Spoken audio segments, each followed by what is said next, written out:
12:37 del mediodía y ya estamos en comunicación con el historiador Felipe Piña. Felipe, ¿cómo estás? Eva Moreira te saluda y todo el equipo de Cuánto Cuento. ¿Qué tal, Eva? ¿Cómo estás? ¿Qué decís? Felipe, bueno, queríamos conversar con vos acerca de el golpe de 1955, del 16 de septiembre de 1955. Sí. Yo mencionaba que es uno de los golpes que está un poco invisibilizado, ¿no?, en la historia argentina, el golpe, las víctimas también, y un poco lo que pasó, ¿no? Sí, totalmente. Aparte, sí, hay gente que le sigue diciendo Revolución Libertadora todavía. Sí, totalmente. Creo que sí fue un golpe muy cruento, que arrancó antes, ¿no? Arrancó en junio del 55, el 16 de junio, con el bombardeo de la Plaza de Mayo. La misma gente que activó ese bombardeo, civiles y militares, participaron luego del golpe de Estado en septiembre del 55, que fue un golpe que tuvo dos momentos. Un momento más blando, digamos, que fue el momento de Leonardi, que aparecía como un conciliador, rescatando, decía él, algunas de las cosas positivas del peronismo, como un freno al marxismo, como que le rescataba cierta cuestión cristiana, occidental, que tenía el peronismo. Y bueno, fue visto como blando, como dubitativo por los sectores más reaccionarios del golpe, encabezado por Aramburu y por Rojas, que lo terminan derrocando en noviembre del 55, y ahí comienza la etapa más dura de la llamada Revolución Libertadora, cuya primera expresión es el secuestro y desaparición del cadáver de Eva Perón, pero también la prisión de 4.000 peronistas, ¿no?, sindicalistas, delegados de fábrica, dirigentes políticos y demás, que fueron torturados en muchos casos, y luego en el 56 los fusilamientos, ¿no?, el lanzamiento del general Valle y de Tanco, y que termina con 33 argentinos fusilados, ¿no? Pero también es muy importante, porque si no parece que fueran solamente psicópatas, ¿no? La aplicación de un modelo económico absolutamente antagónico al que había aplicado el peronismo. Fíjate que una de las primeras medidas de la nueva etapa, de la segunda etapa de la Libertadora, en febrero del 56, es la incorporación de Argentina al Fondo Monetario Internacional y la aplicación del primer plan del fondo a nuestro país, que va a tener las mismas características de todos los planes del fondo, ¿no? Desalentar el consumo, aumentar las tarifas, bajar los salarios, como para que queden saldos exportables de productos básicos y que el país tenga divisas para pagarle a los organismos internacionales. Eso ocurrió en el año 56, Perón se había negado, el fondo se creó en los acuerdos de Bretton Woods en el 44, y Perón se había negado permanentemente a incorporarse al fondo, ¿no? Felipe, sucede con el golpe de 1955, ¿no? Sí. Que está contado por la propia Revolución Libertadora, ¿no? Digo, son los vencedores, sí, los que nos contaron cómo fue el golpe, y hay algo ahí que el peronismo no pudo, me parece, habría que indagar por qué razones, pero no pudo contar ese golpe. Creo que en el 76 pasó otra cosa, pero en el 55, ¿no? Es la Revolución Libertadora la que nos cuenta lo que pasó. Sí, la Libertadora y sus aliados, ¿no? El radicalismo, que fue un aliado muy importante de la Libertadora. Fíjate que cuando se produce el llamado a elecciones por parte de Aramburu, el candidato oficial de la Libertadora era Balbín, y el opositor era Frondizi, ¿no?, que crea una decisión con la Unión Cívica Radical Intransigente, apoyada por el peronismo en aquel momento. Pero efectivamente faltó relato, ¿no? El relato del momento era muy difícil, porque la represión era durísima, la censura era durísima, pero ya podemos decir en el 57, aparece en primer relato en algunos periódicos muy interesantes, como Mayoría, como Azul y Blanco, lugares donde escribía, por ejemplo, Rodolfo Wolf, y ya aparece algún primer relato de lo que estaba pasando con la Libertadora, sus negociados y su política económica, ¿no? Pero es cierto que no hay una cuestión sistémica quizá en este sentido, ¿no? Me pasó a mí cuando escribí sobre esta etapa, que había un vacío efectivamente de relato de ese lado, ¿no? Y sí, está muy redactado del otro lado, por supuesto, ¿no? Claro, claro. Hay un sobrerelato, podemos decir. Estamos ahora en un momento particular, ¿no? También casi como que parece un poco necesario hacer un poco de memoria sobre los golpes de Estado, sobre la palabra, también indagar sobre la palabra libertad, ¿no? Que se usó en aquel momento y se intenta usar ahora también. Digo, uno ve entonces que ahora no hay nada nuevo en función de que no, claramente. Fíjate que la palabra libertadora es una palabra muy interesante en nuestra historia, porque el primero que la usó fue Lavalle, cuando invadió nuestro país bajo la bandera francesa en el 38, la expedición libertadora para derrocar a Rosas, que seguramente habrá sido un elemento inspirador para los libertadores, entre comillas, del 55. La palabra libertad estaba ahí muy muy fuerte, muy potente en ese momento. Y lo nuevo quizá es, dentro de la semiótica de la ultraderecha argentina, es la apropiación de una palabra que tenía dueño, ¿no? que es libertario. Libertario es una palabra que identificó históricamente, sin ninguna duda, en Argentina a los anarquistas, ¿no? De hecho, la Federación Libertaria Argentina, la FLA, es una institución centenaria que agrupó a las distintas corrientes del anarquismo del principio del siglo XX hasta el presente. Había periódicos llamados libertarios, ¿no? Es una palabra que era sinónimo en la guerra civil española también, ¿no? De los anarquistas, es decir, de una corriente de extrema izquierda, ¿no? Que ahora ha sido apropiado este término por la ultraderecha, ¿no?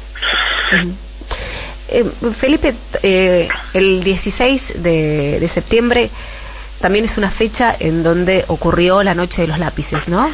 Sí, no casualmente, ¿no? Eligieron esa fecha porque la mayoría de los militantes secuestrados eran peronistas. Había algunos de la juventud guevarista, pero casi todos los chicos que fueron secuestrados pertenecían a la UES, que era una agrupación de estudiantes secundarios peronistas, y no casualmente se eligió la fecha del 16 de septiembre, que era aniversario del golpe del 55. Y sí, realmente es uno de los episodios más tremendos, ¿no? De la dictadura, el secuestro de militantes. Yo creo que es importante decirles que solo fueron secuestrados porque luchaban por el boleto, fueron secuestrados sobre todo porque eran militantes políticos, ¿no? Digo esto de que la dictadura se siga arrogando, de sus escribas se siga arrogando el rol de decir quién es inocente y quién es culpable, ¿no? Todavía tenemos que seguir tratando esta cuestión. En términos de la dictadura, eran culpables de militar políticamente, no solamente de pedir un boleto, ¿no? Eran gente comprometida con su tiempo, con su militancia, ya trabajo barrial, trabajo territorial, trabajo sindical en las escuelas secundarias en aquel momento, luchando, por ejemplo, por los cambios de planes de estudio, por el acceso de los sectores populares a la educación secundaria. Bueno, todo esto hacían estos chicos que fueron masacrados, ¿no? Por la dictadura. No sé si es correcto, pero digo, bueno, también me parece como casi justo traer, recuperar lo que pasó en esos septiembres de tanto del bueno, en los dos episodios, ¿no? Lo del golpe, como la Noche de los Lápices, sobre todo porque también hay una juventud a la que cuesta interpelarla hoy en día, ¿no? Sí. Que está como distinta a esa juventud quizás de la Noche de los Lápices, que estaba tan politizada. Hoy parece haber una juventud que está un poco más, bastante más reacia a involucrarse en estos temas, ¿no? Sí, claramente. Yo creo que hay como un concepto de rebeldía que pasa por contrariar lo que hasta ahora era políticamente correcto, ¿no? Quizá ahí está una de las claves, como que la rebeldía pasa hoy por presentarse como supuesto antisistema o ese tipo de posicionamientos, y eso ha calado, yo creo que básicamente como una moda dentro de un sector importante de la juventud, ¿no? Digo moda porque cuando uno indaga de cuál es la razón de ese voto, o si conocen siquiera qué están votando, la mayoría no tiene idea de qué está votando.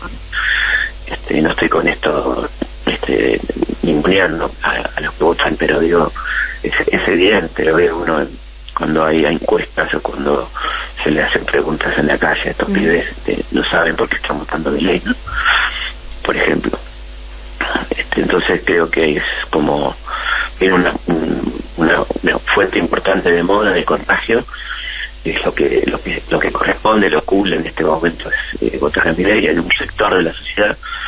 En otro sector la idea de que el Estado no le va a dar nada a los sectores más postergados que viven en la marginalidad y realmente por fuera del sistema, donde la democracia hizo poco por ellos, sinceramente, en estos 40 años, ¿no? Los sectores de la pobreza más dura, los que entienden que esta oposición sería decir, bueno, que el Estado te provee la educación, te provee la salud, en los niveles que se lo provee son de tan baja calidad que esa gente siente que no va a sentir una gran diferencia y que en definitiva lo que pueda pasar depende de ellos, no depende de un cambio estructural político. O sea, la meritocracia también en esos niveles, es la gente que trabaja en un Rappi, en uno de esos trabajos precarizados, que se niega a sindicalizarse por otra parte, entiende que esto no le va a cambiar la vida. En todo caso se le va a cambiar para bien porque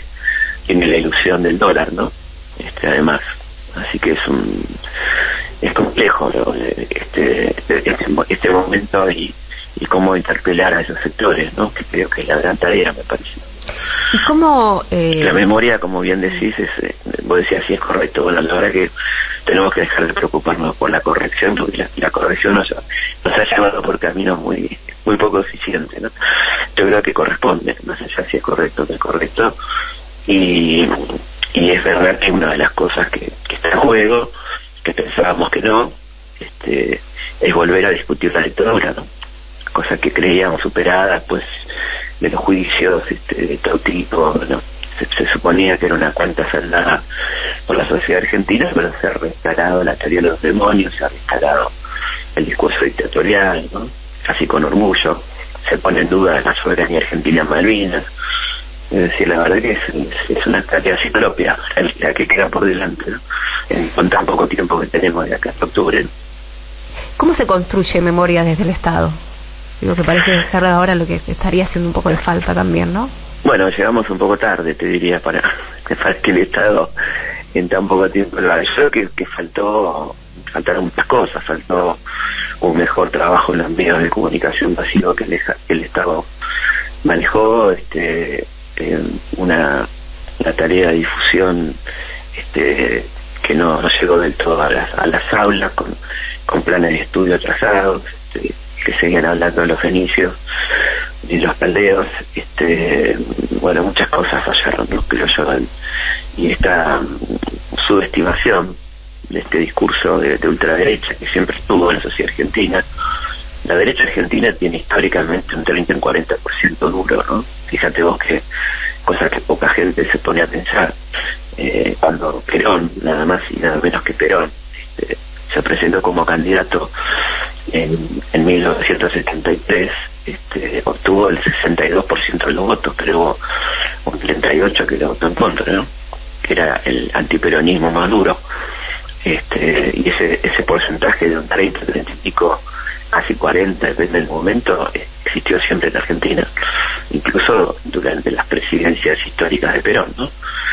Donde llegó a sacar un 62, un 65, la mayor elección que fue la del 54 de vicepresidente, pero suponer que hay una mayoría automática y que la memoria popular funciona sola es una utopía absoluta, ¿no? Felipe, te agradecemos estos minutos con la Radio de las Madres. Bueno, un placer.